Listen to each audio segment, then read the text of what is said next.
Olá, boa noite.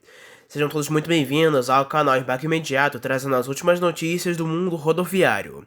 A Superintendência de Serviços de Transporte Rodoviário de Passageiros, a SUPAS, emitiu em comunicado número 32, alertando as transportadoras sobre o prazo final para a confirmação dos mercados que pretendem operar na janela extraordinária aberta pela ANTT.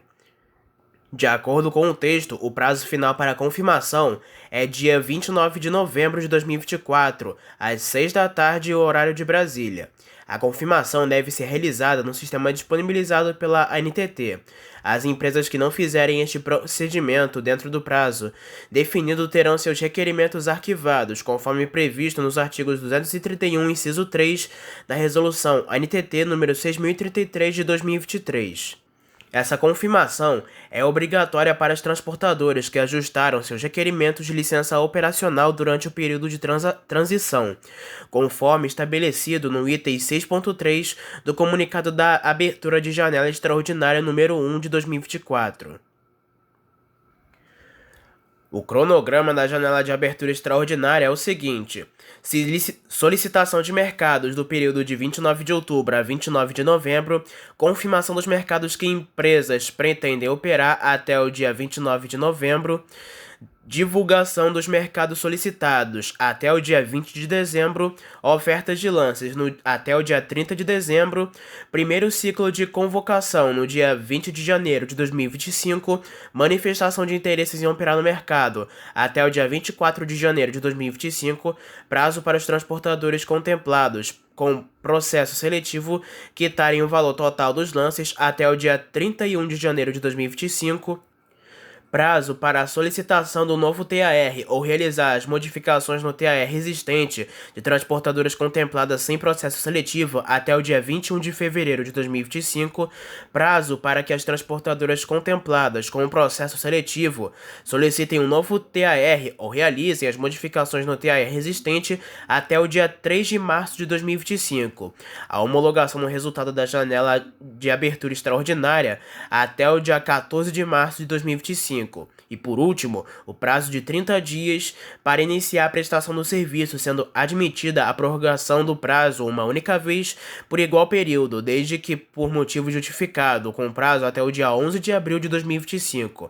A colaboração de Liolobel da Luz, advogado especializado em regulação do transporte rodoviário interestadual de passageiros. A cidade de Baku, capital do Azerbaijão, na Euroásia, recebeu nesta semana 160 ônibus elétricos fabricados pela marca chinesa BYD. O presidente azerbaijano Ilham Aliyev esteve na apresentação dos veículos em uma garagem especial para os modelos dotada de carregadores e infraestrutura. A cidade vai sediar, de 11 a 22 de novembro de 2024, a COP29, Conferência Mundial do Clima, e a entrega faz parte das atividades do evento, mas também é prevista no contexto de um decreto de março de 2019 do governo local que determina que todos os novos ônibus inseridos no sistema sejam movidos a gás natural comprimido ou eletricidade. Entretanto, a meta avança lentamente. De acordo com a mídia local, o primeiro ônibus elétrico chegou a Baku em abril de 2023 e nem 10% da frota de 2,1 mil coletivos da cidade são de tração limpa ou menos poluente. A impressão local diz ainda que a frota geral de ônibus municipais está envelhecida e que 20% da população ainda não tem oferta de transporte coletivo. Em torno de 1.000 desses 2,1 mil ônibus estão com mais de 15 anos e já deveriam ter sido desativados do sistema. A administração local promete investir em renovação de frota e ampliar a quantidade atual de coletivos dos 2,1 mil para cerca de 2,5 mil. Os ônibus entregues são modelos BYD K9UD de 12 metros cada. O governo do Azerbaijão também comprará 200 ônibus elétricos da BYD todos os anos de 2025 a 2028 e montará localmente. A montagem local dos próximos ônibus é prevista em um acordo que foi assinado entre Electrify Azerbaijan Company e a BYD Company Limitada da BYD da China. A colaboração com a BYD no Azerbaijão inclui o estabelecimento da produção local e a localização gradual de peças de reposição a partir de 2025.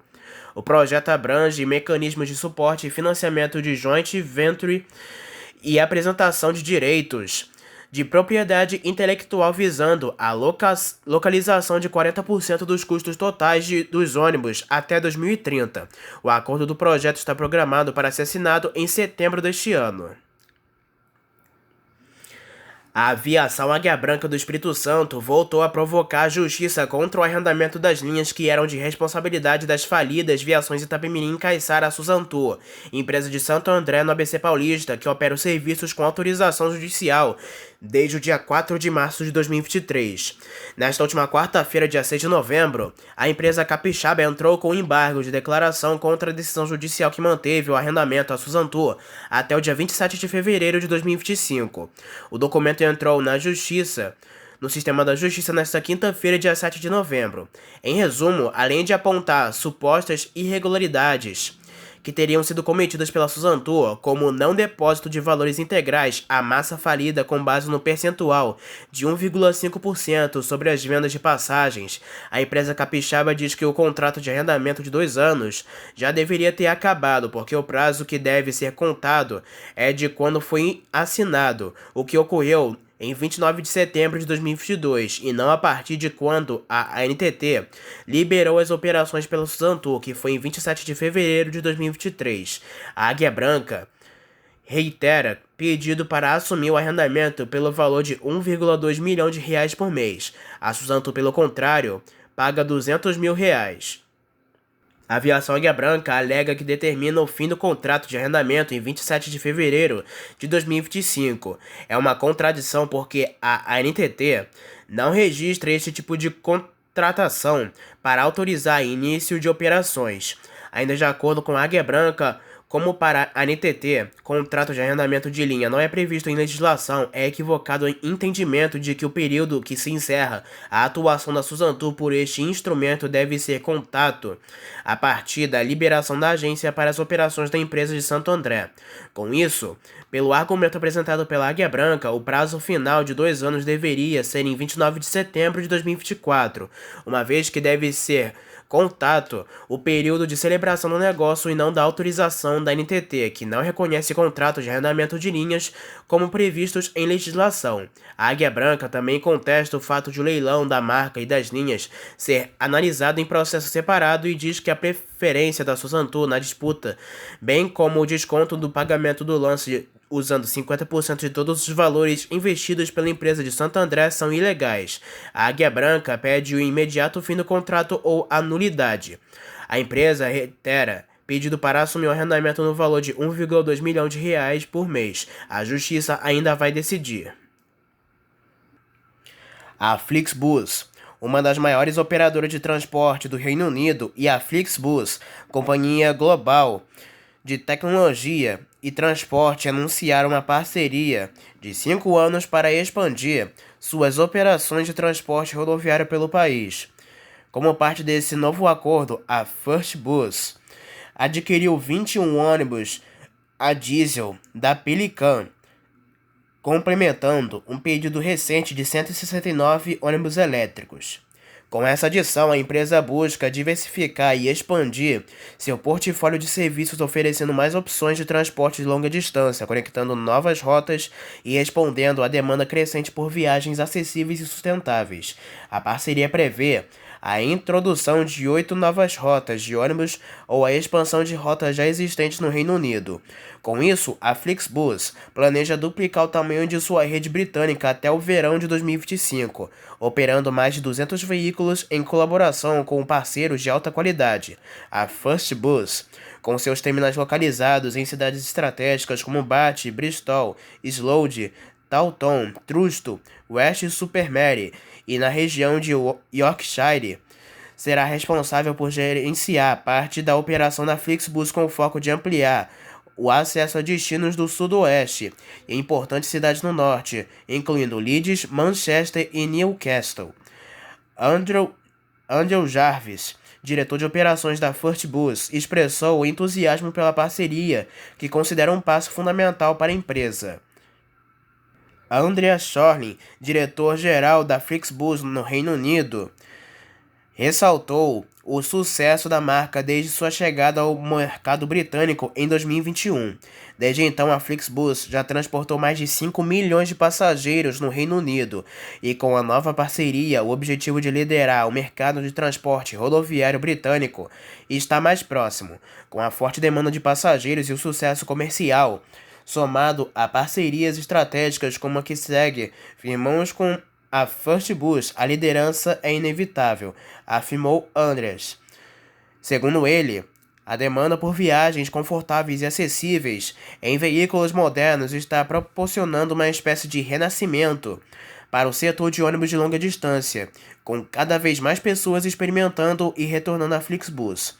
A Flixbus está investindo na compra de 21 ônibus Yutong GT12, que serão incorporados à operação da Flixbus. Com isso, a operação pretende criar 65 novas vagas para motoristas em 7 de seus terminais, além de contratar um gerente e supervisor dedicados para a supervisão das operações nas regiões atendidas.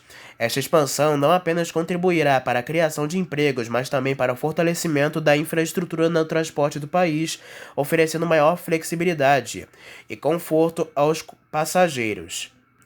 Além dos novos veículos a diesel, a Flixbus e a Flixbus estão empenhadas em aumentar o engajamento com o público e a conscientização sobre os serviços oferecidos pela parceria.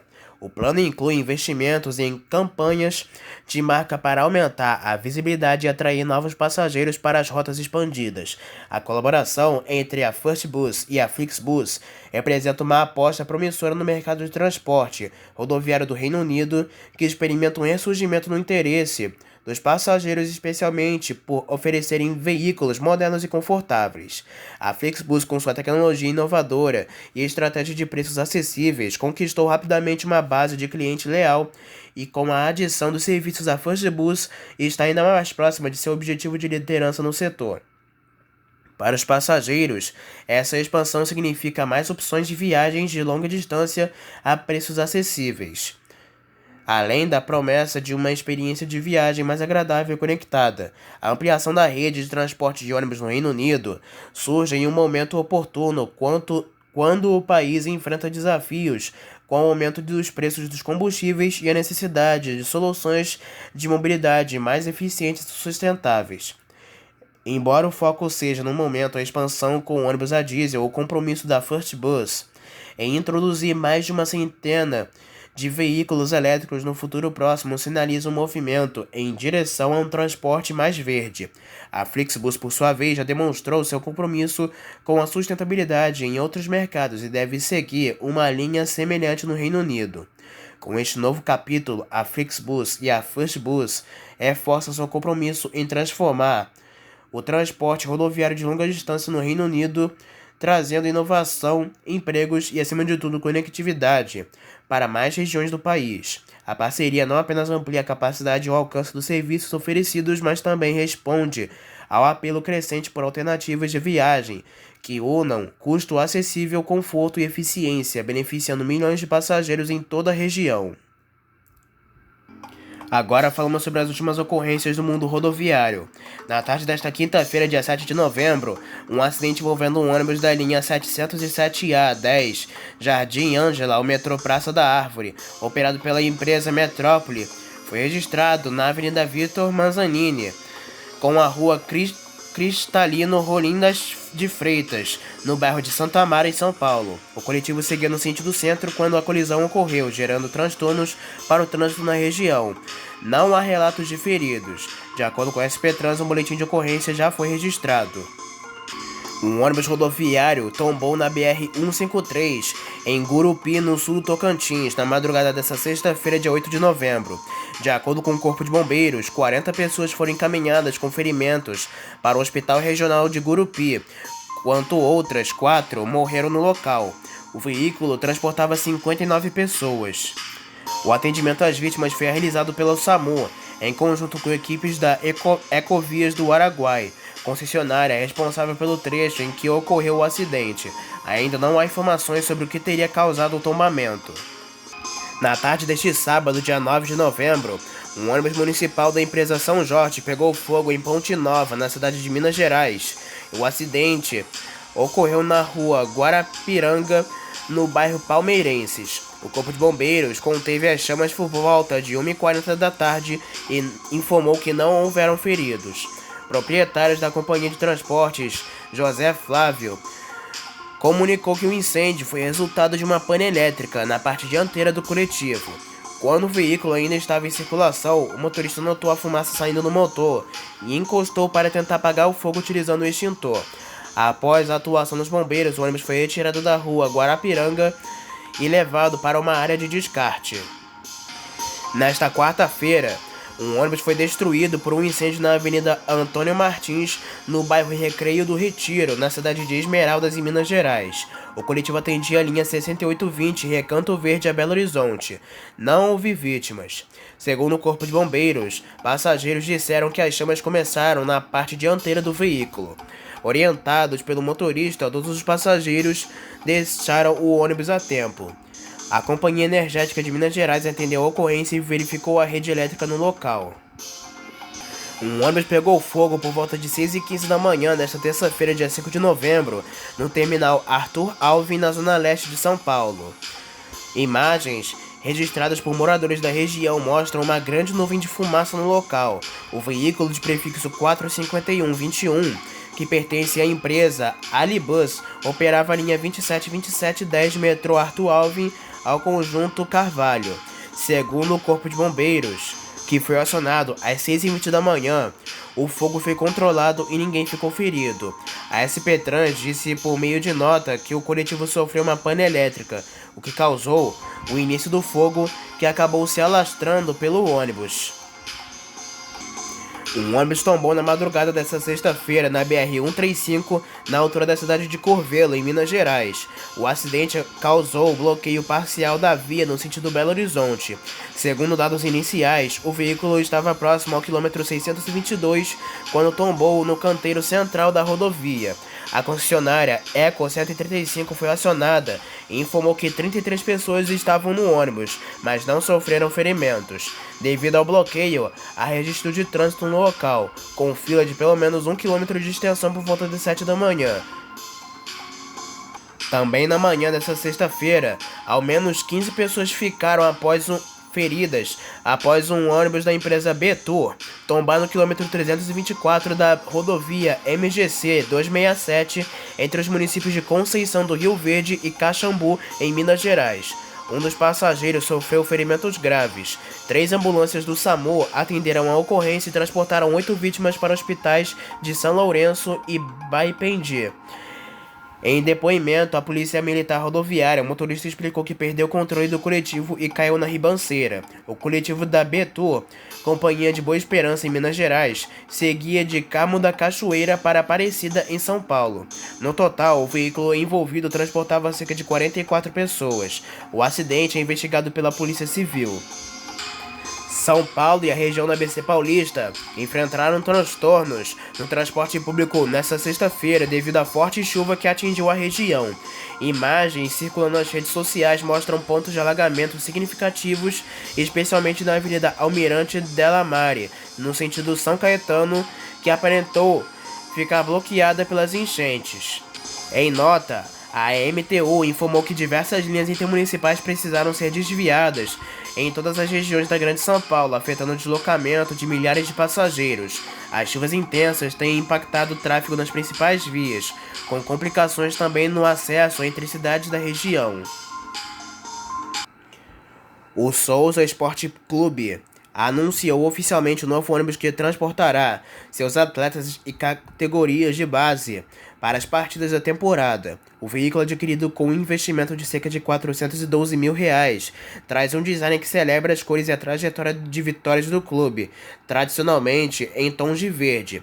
Entre os detalhes gráficos, o ônibus homenageia conquistas marcantes, como o tricampeonato paraibano e o título da Copa Jornal da Paraíba em 2021. O investimento foi parcialmente custeado com o valor bruto de 3,9 milhões de reais que o Souza arrecadou na Copa do Brasil de 2024, verba que impulsionou a renovação de infraestrutura do time.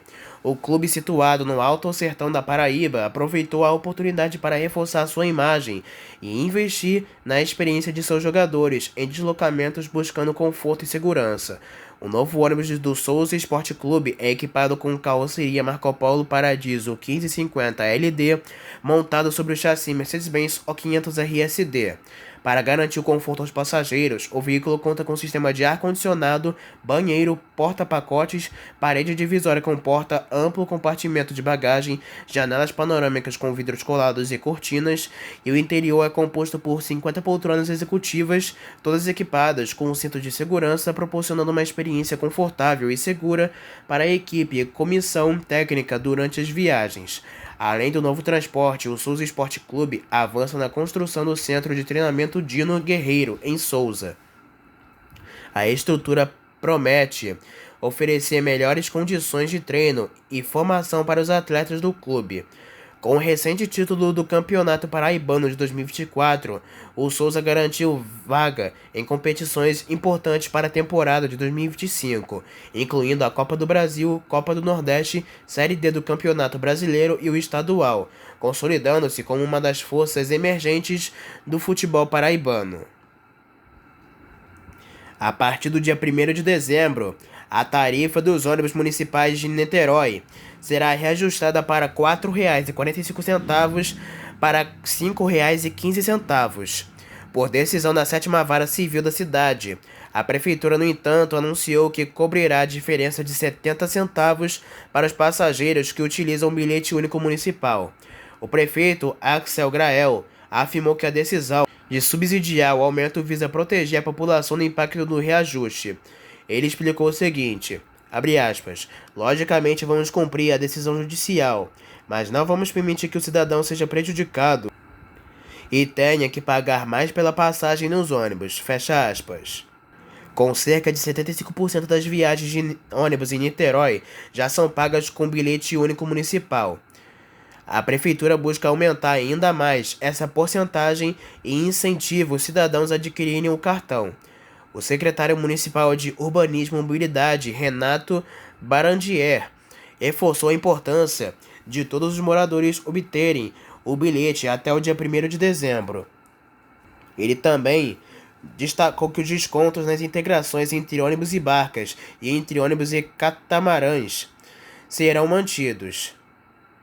Para cobrir o subsídio, a Prefeitura de Niterói estima um gasto mensal de R$ 2,5 milhões de reais. Os bilhetes únicos podem ser adquiridos pelo site do Rio Card, em máquinas nos terminais rodoviários ou pelo aplicativo da Rio Card. Ainda em Niterói, os passageiros que utilizam o terminal João Goulart, no centro da cidade, devem ficar atentos às alterações nos pontos de 23 linhas de ônibus a partir desta segunda-feira, dia 11 de novembro. As mudanças ocorrem devido às obras de reurbanização da Avenida Visconde do Rio Branco e da orla da região central, que fazem parte de um projeto da Prefeitura de Niterói, com investimento de quase 90 milhões de reais. 18 linhas que atualmente operam no Terminal Sul, na Avenida Visconde do Rio Branco, em frente ao Plaza Shopping, terão seus pontos de parada alterados para outras baías dentro do terminal, ou para a pista sentido Graguatá. Essas linhas incluem trajetos como 32 Cachoeira Centro, 33 Jurujuba ao centro e 35 Baldeador ao centro, e diversas outras que conectam bairros da Zona Sul, região oceânica e região de Pendotiba ao centro de Niterói.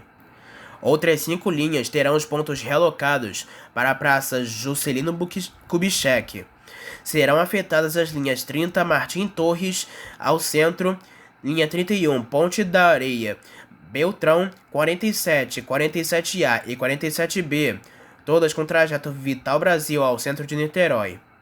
Os ônibus seguirão pela Avenida Visconde do Rio Branco em direção ao Graguatá após pararem no novo ponto provisório.